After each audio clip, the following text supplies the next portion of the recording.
The crowned one.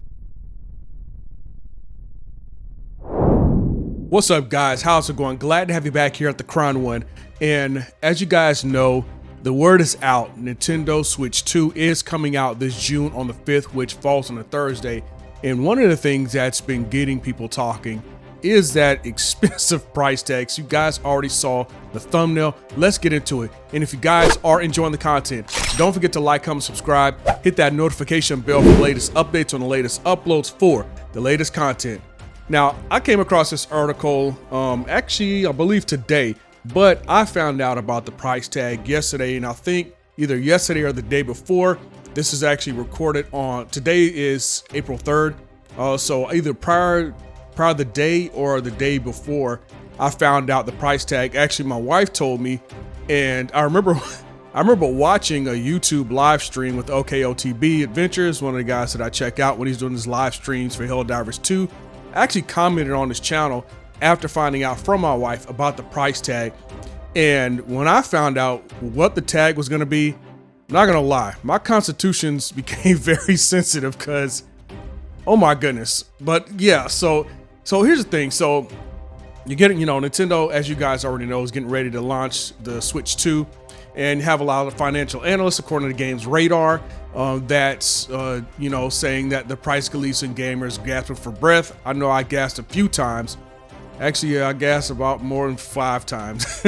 But just to explain, well, at least from their side, from what we're being told is that it's about market trends, rising costs, that Nintendo believes it's loyal and it's loyal fans, and this is a narrative that loyal fans will absorb.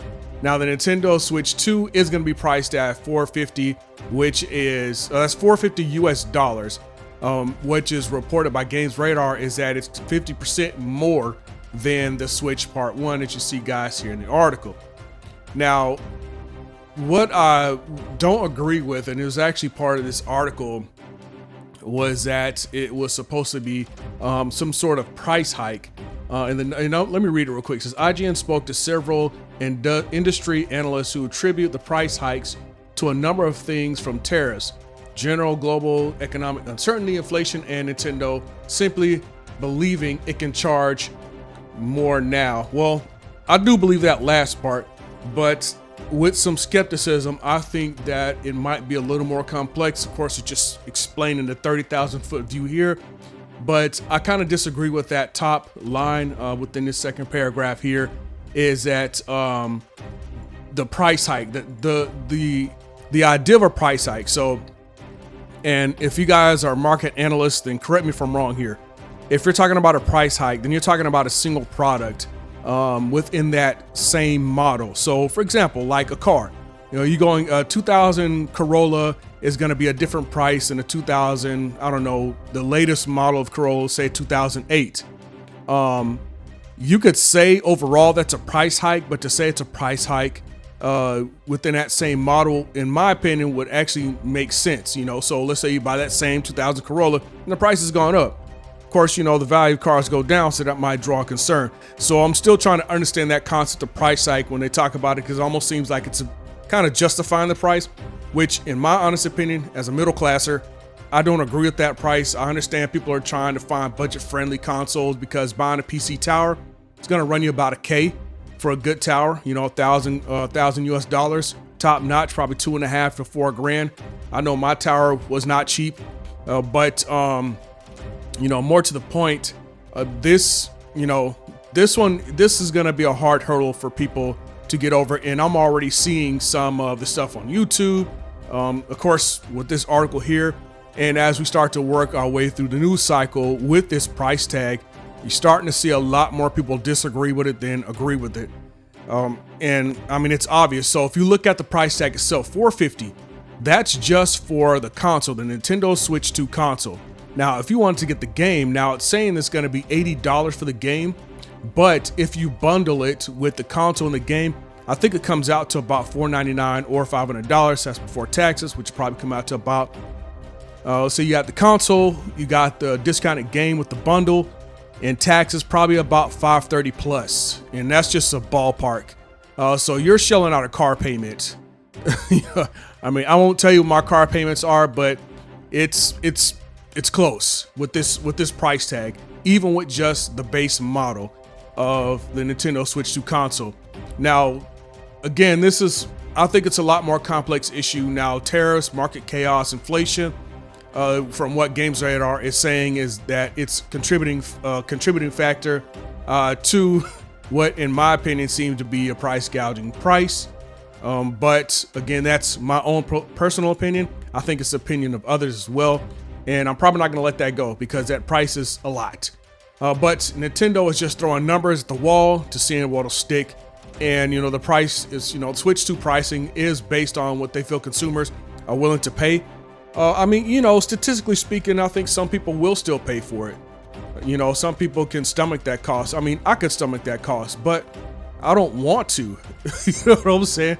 I think it's a pretty hefty price, especially for a console. Now, I'm not entirely sure what the Sony PlayStation, I think it's the Pro that came out a few months ago. Not sure what, but I don't remember the exact price tag, but I do remember that being somewhat of a high price point. And I wouldn't buy it anyways because I already have a PS5 I got like 2 or 3 years ago, and it works just fine. I might, I think I said in one of my earlier videos, I might get a secondary console for myself so I can do my content, and then the family can still have a PS5 to play their games. But I'm just, I'm not with this high price, and people are blaming inflation, blaming the economy. I will attribute to the fact that, it's new tech, it's upgraded tech. So they at least have that explanation, and that part I can understand. But again, we're talking about a $450 console that's still new tech, still has to get broken in, because what I like to do is I like to wait for people to buy technology first, like a new technology, like an iPhone 16. I will let people buy it and let's, see how they experience it. And then if I want to buy it later on, like closer to Christmas or whatever time of the year it is, a few months down the road from the original release date, then I'll consider it. This is probably one of the few times I actually wanted to get the Nintendo Switch 2. But again, I stopped at the price tag. It's just, man, goodness, I'm not trying to be the dead horse here, man, but goodness gracious. What man, it must be some alien tech or something.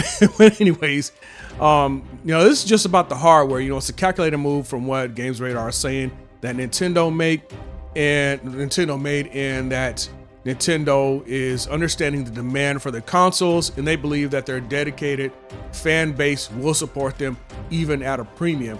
And I don't know. I have some, and forgive me, I hope I'm using this term right, I'm having consternations about their so-called faith in the people. I honestly don't think it's faith in the people. It's just because they can throw a price tag and somebody will be willing to pay it. Now, don't get me wrong, the Nintendo Switch is fun.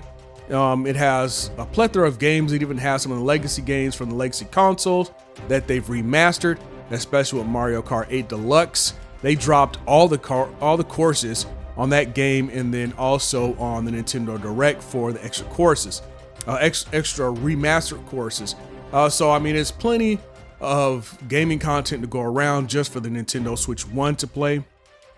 But with the Nintendo Switch 2, you see a lot of games coming out like Mario Kart World, which I am excited about, but not excited about that price. So like the digitals themselves, and correct me if I'm wrong, if I remember, because I watched Nintendo Switch 2 Direct, and they're going to be priced at $80 just for the digital and $90 for the hard copy. Now that's before taxes. So let's just say you want to get the hard copy, the price tag plus the taxes, that's going to come out to almost $100. You're talking about $97, $98, $97 some change. That's almost $100 for one game. You could buy, at just like $40 more, you can get a PS2. And I know you're probably, oh, PS2 is old tech. Well, okay, fine, but it's still playable.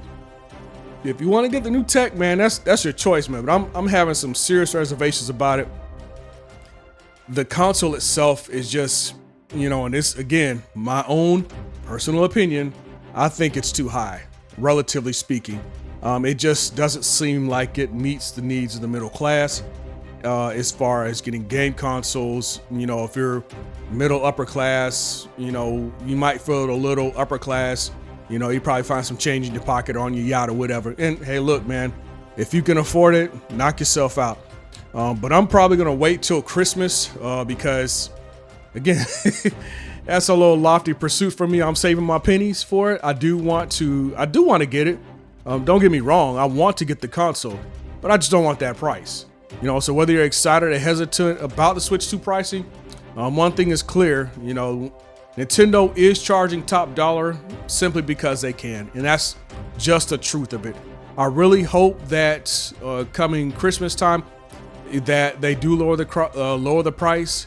And I almost feel like this is the trend because you saw the PlayStation 2,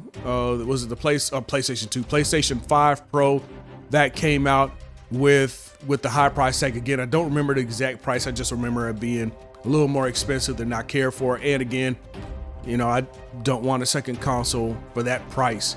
And now you see the Nintendo Switch 2 at their price tag and the justification for it. Hey, look, it's a capitalist society and I'm cool with it. People can charge whatever they want for their services and we don't have to buy it. And that's a wonderful thing about the way our system is ran. It encourages competition.